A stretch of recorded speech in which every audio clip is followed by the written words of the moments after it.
What's up guys, how are you doing today? Welcome back to this YouTube channel. It's your guy Igor here. Today's video is one of the most requested videos so far. It's how to get your driver's license in Canada. Now there is a lot of other videos and articles written online that you can read, but this video is going to actually give you a practical advice on how to pass the test, how to pass the examination, and the entire steps of getting your full license in Canada. I did my driver's license both in Ontario and in Alberta, so I'll guide you through the entire process. Let's get started by saying that there are 3 steps in getting your driver's license both in Ontario and in Alberta. First step is getting your knowledge test. So knowledge test is a huge thing in Canada. It's like you get the examination passed, there is multiple choice question. For that test, the advice is to learn 2 to 4 days. You get a brochure, give me a second. They used to give brochures, now you can just download it. So I'll leave all the links right under this video so you can download the brochure for passing that knowledge test. It's going to be something like thin like this, maybe 100 pages or something, maybe less. With all the laws that you have to know, the traffic signs and all the regulations. If you have had a license from your home country, all you need to know is basic to Canadian standards, like how much alcohol in your blood you're allowed to have, the merit points, and this kind of small stuff. If you already have a license from your home country, you probably know most of the road signs. It's just kind of a basic revision. It takes anywhere from 2 to 4 days just to review it. Some people did it one day. It took me 4 days because I just didn't want to fail the exam. I took extra time to make sure I know everything. Now, once you get your knowledge test, in Ontario it's called, I think, G1, and in Alberta it's class 7 license. Same thing, G1 and class 7 is the same thing. G1 is Ontario, class 7 is Alberta. It's once you pass your knowledge test. What it means is basically that you are allowed to drive a car with the person sitting next to you. You're allowed to drive a car as long as a person with his full license is sitting next to you. Now, once you get your class 7 or G1, you are allowed to drive for 1 year, and after that you are eligible to take a driving test. Now, with that driving test, you are going to get G2 or class 5 GDL. It's the same thing. G2 is the next step from G1. Once you pass the G2 test, you get the full G. Okay, not to confuse with the wordings, I'll just tell you this. Alberta learners thingy is class 7. Once you get the learner's exam, you can do a driving test. It's going to be class 5 GDL. GDL is graduate learner driver, something like that. And class 5 is the full license. Ontario, it's G1, G2 is the when you can drive by yourself, and full G when you can drive entire by yourself, full license. So basically, once you get the learner's test, after 1 year you're allowed to take the driving test. Now, driving test is basically, if you did it in your home country, you're new to Canada, is pretty much simple. I'll give you all the tips on how to pass it. Now, the cost for it, for example, in Alberta, when you're doing the learner's test, it's about $17 depending on the agency you go to. In Ontario, you have to pay for the G1 and G2 as one payment, so it's closer to $150 something, about $150 to get the G2. But in case you fail the G1 exam, that is a learner's test, the knowledge test, you have to pay, I think, like about $17 to take the learner's test again, and then you're doing a driving test. There is G2. You're doing it from that $150 that you already paid. In Alberta, you pay it separately. It's the same price and everything is same, not to confuse you. What it means is once you're getting the driving test done, you're allowed to drive by yourself, but you're still considered like on a probation, basically. For 2 years, you can drive the car. You have to drive for 2 years, and then you can take your full license. So basically, you're doing another test The difference between them is basically you are having less demerit points. So what it is in Canada they give you demerit points for any traffic violation. Once you reach a certain limit, they suspend your license and you're no longer allowed to drive. So once you're a learner's license, once you are like GDL graduate learner license with your first driving test, you have half of the demerit points. Once it's full license, you can break more rules without getting your license suspended as a driver. And also, once you get your full license, you are allowed to teach other people how to drive. Basically, you can sit next to your son or your daughter who are learning how to drive on their learner's license by sitting next to them. With the learner's license, you're not allowed to sit next to a person without a full license. It's just a thing like that.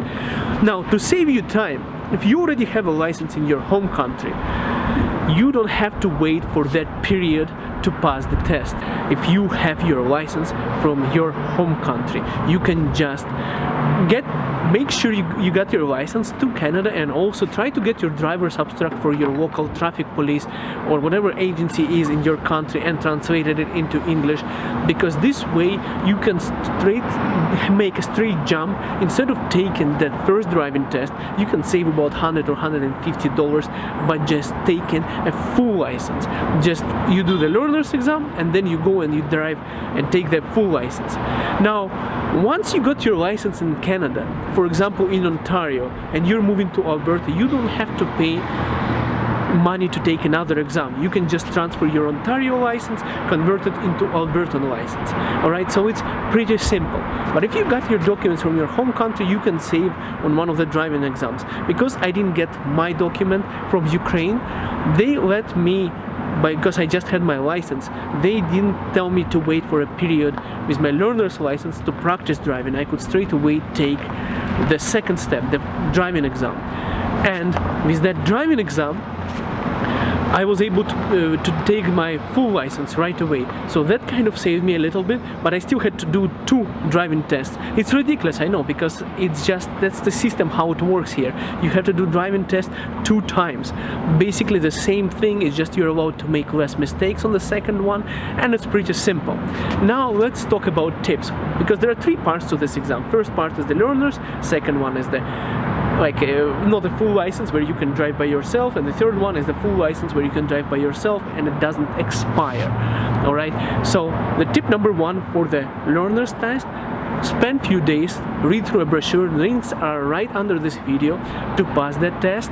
Practice it, download a couple of phone application. There is a phone application to practice your learner test for Ontario, for Alberta. There are a bunch of websites where you can go and practice those tests on your own. So just take an advantage of Google and practice that test before you take it. As well as for driving test, the main rule in Canada is, alright, I didn't practice my driving before taking a test in Canada. In fact, I was doing my driver's test in Canada on the rented car. I rented a car and I went and I passed the test. That's it. That's how I did it. Now, it may be a different thing for you. So how you do it, basically, main rule: if you're changing your lane, you put your left indicator or right indicator. For example, you need to go to a left lane. There are 3 lanes, right? 1 lane, 2nd lane, 3rd lane. You're in the middle lane. You need to go to the left lane. You put your left indicator and then you do a shoulder check. Now, in Canada, it's ridiculous. You don't just check your mirror like that. You have to actually, the instructor is going to be watching you. You have to actually do like that. You actually have to like swing your head like crazy just to show that you're doing a shoulder check. And only then you change your lane. Also, make sure do not terrify Canadian inspectors who are doing that examinators. Do not come too close, keep your distance, as well as never break the speed limits. Now, I found out that you can actually break it by 4 kilometers and then you're going to get a deduction in your points, but stay within the speed limit. Even if somebody is driving fast behind you and the speed limit is 50 kilometers during your examination, never go beyond the speed limit. As well as do not go 20 kilometers per hour because it's way too slow and you're going to lose your points for that. Next thing you have to practice is parallel parking. Now, parallel parking is simple. Car is parked like that, for example, and there is one more car here. Your goal is basically to park behind this car, in between of the 2 cars. How you do it is you park next to it, then you start basically you park next to it, you turn your wheels this way, and then you start backing up. Then once you're here, you turn your wheels this way and you back up, you go forward, you're done. Watch some videos on YouTube on parallel parking. It's going to help you and you're going to pass your test faster. The next thing in Ontario, in Alberta, you don't have to do it, a three-way turn. Basically what it is you're turning to the left, then you're turning back, you're going back, and then you're going backwards. It's called a three-way turn. In Alberta they didn't do it. In Ontario during my driver's test I had to actually do it. Basically you put your indicator to the left that you're turning, then you're putting your indicator to the right. Also when you're reversing in Canada, don't just use your mirror, make sure you turn around. You just look all the way back what's going on behind you. You have to literally push yourself on the hip and turn around when you're reversing while you're seated, so that instructor can see that you are doing it. There is a bunch of things that you have to do in Canada. Also, if you're parked from parallel parking, once you're leaving that parking slot, you put your indicator, you don't just check the mirror. Make sure always just swing your head like crazy until you pass the exam. Once you're done with the exam, drive the way you want. You just turn your head and then you leave. While you're driving, make sure you constantly check the rear mirror and other mirrors while you're driving, so that instructor can see it. And by the way, I drive with one hand. I always drive with one hand. I keep it like this. My left hand, sometimes not really much with the right hand, mostly left hand. My right hand is always empty. That's how I drive. Do not drive like that during your driver's test. Always drive with two hands. I think they call it 9x3, something like that. Basically you're holding your hands like that on top, and this is how you turn, you know, like something like that with two hands always. Do not do like I do, like that with one hand, because that's how I drive. Once you pass your test, you can do whatever the hell you want, but these are the tips that are going to help you pass the exam. One more thing you have to remember when you're doing your driver's test is uphill parking and downhill parking. So simple thing is, for uphill is going up, your car is going up like that. So when your car is rolling back, make sure your front tires are to the right. So there is a curb. Once your car is going to the uphill, it's going to hit the curb and it's not going to roll down. Same thing with the downhill. Once you're going downhill, make sure your tires are towards the curb, so the car would go like that. During your driver's test, they're going to ask you to do uphill or downhill parking, and when you're doing it, make sure you're close to the curb. You turn your tires and then you back it up a little bit, so that your tire that is turned like that is touching this curb like this. But don't hit it too much, because the instructor might penalize you for like rough something. Doesn't matter. These tips are going to help you get your driver's license driving test. Learner's test, I cannot tell you much. It's easy, just read the booklet. And these tips, you play this video over again if you want to. When you're doing your test, remember about uphill parking, downhill parking, most importantly, parallel parking, shoulder checks, speed limits, stop signs. Always stop on the stop sign. By the way, if you forgot what is a stop sign is, if there are, for example, 4 stop signs or 1 stop sign, what happens if there is a 4-way, like 4 stop signs, here, here, here, who goes first? Simple rule is this: whoever reached the stop sign first. For example, there is a car coming here, and here this guy came first, this guy came second, you came third. You wait for this guy to go, you wait for that guy to go, and then you go. Because for myself, I forgot who has to go the first on the stop sign, and that's why I was so worried. I was like, so who has to go first? And the instructor put me minus points for hesitation. So he says, like, you hesitated. There is like a check mark for everything that you do wrong within that ride. They check mark points, and once you reach a certain limit, they will say that, okay, you are not good enough if you didn't get that points. For example, I think it's like 70 points in Alberta, so if you, for each thing what you do is like 10-15 points. If you do something a lot wrong, you get those points, and then they say, okay, you didn't pass. If you break any rule, you didn't pass. So make sure you just follow these guides that I gave you in this video to get this license. And again, make sure you got all your documents from your home country. So if you get your driver's abstract, it's going to save you a lot of money. You're going to save about $150. And also in Alberta, remember this, it's really corrupt here, okay? So I'm not talking about corruption, I'm talking about those people who are doing the exams. They are getting paid per exam. So every examinator in Alberta, not every, but majority of them, like I would say 75%, would find a reason to fail you on the exam. Don't get offended. It's just that they want you to come 2 times because they want to get paid 2 times. If you do it only 1 time and you pass, they're going to get paid once. So this is the thing in Alberta. In Ontario, it's slightly different. So if you're in Ontario and planning to move to Alberta, make sure you do your driver's test in Ontario. I think it's better because people are there. It's a different system there. It's by government. Here, it's registered. All those instructors, examinators are private entities.